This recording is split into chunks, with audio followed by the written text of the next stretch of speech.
আল্লাহর রসুল যখন জান্নাতে যাবে তো দেখবে আল্লাহর রসুলের আগে আগে একদল মহিলা জান্নাতে ঢুকতেছে। আল্লাহর রসুল জিজ্ঞাসা করবে, তোমরা কারা? আমার আগে? তো বলছে আপনারই উম্মত। বলছে আমার আগে কি করে? তা বলছে আমাদের পরিচয় তো জানেন। তো বলছে তোমাদের পরিচয় কি?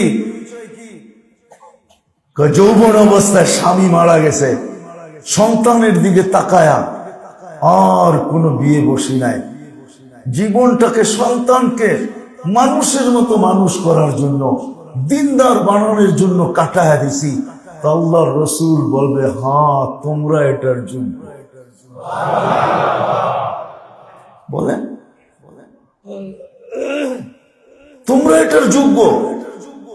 যে যৌবন ভরা ছিল শুধু বাচ্চাদের দিকে দেখা, আর কোনো বিয়ে বসো নাই, বাচ্চাদের মানুষ করার পিছনে জীবন কাটায় দিছ। বাইজিদ বোস্তামি রহমতুল্লাহ আলাই যখন ছোট 2-3 বছরের বাচ্চা, তখন ওনার বাবা মারা যায়। মা জীবনে বিয়ে বসেন নাই, পরের বাড়িতে কাজ করতেন বাইজিদ বোস্তামিকে মানুষ বানানোর জন্য। কেমন মানুষ বানাইছে তুলনা করতে পারেন? আমরাও তো মানুষ বানাই ছেলেদেরকে, ঠিক না? কি বাইজিদ বোস্তামি কিরম বানাইছে আর আমরা কিরম বানাইতেছি? কি বলেন? যার এক মজলিসে 5 লক্ষ খ্রিস্টান পাদ্রী মুসলমান হয়েছে, এক মজলিসে। কত? খ্রিস্টান না, পাদ্রী। আর ওই জামানার যে পোপ ছিল, পোপ সবচেয়ে বড়, সেও মুসলমান হয়েছে এক বৈঠকে। বলেন বাইজিদ বোস্তামির আম্মা আব্দুল কাদের জিলানী রহমতুল্লাহ আলাইহি যখন 6 বৎসরের, 5 থেকে 6 বৎসরের, তখন বাবা মারা গেছেন।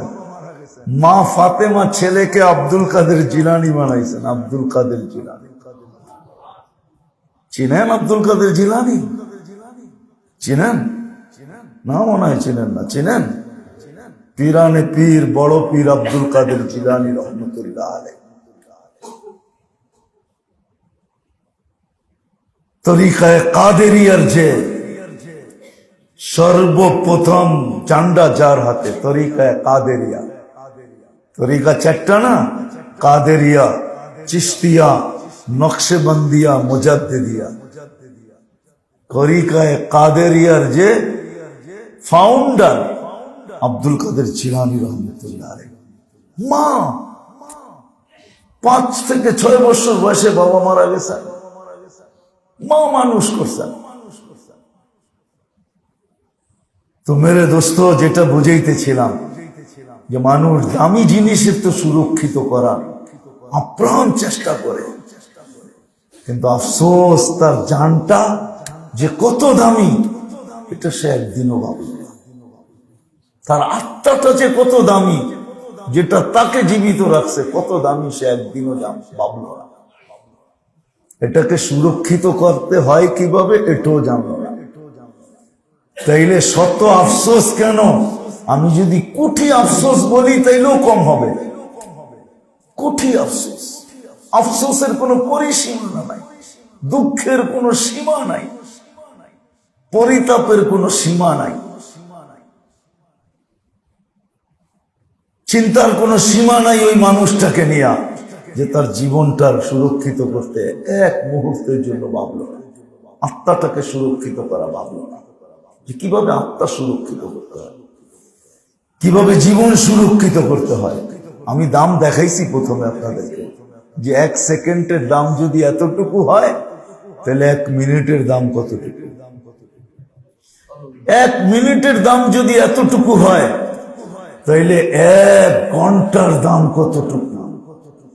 1 ঘন্টার দাম যদি এতটুকু হয় তাহলে 24 ঘন্টার দাম কতটুকু? 1 সুবহানাল্লাহর দাম যদি এতটুকু হয় তা আলহামদুলিল্লাহর দাম কতটুকু? লা ইলাহা ইল্লাল্লাহর দাম কতটুকু? আল্লাহু আকবরের দাম কতটুকু? মেরে দোস্ত, কথা লম্বা করে লাভ নাই, আসেন এটা শিখি।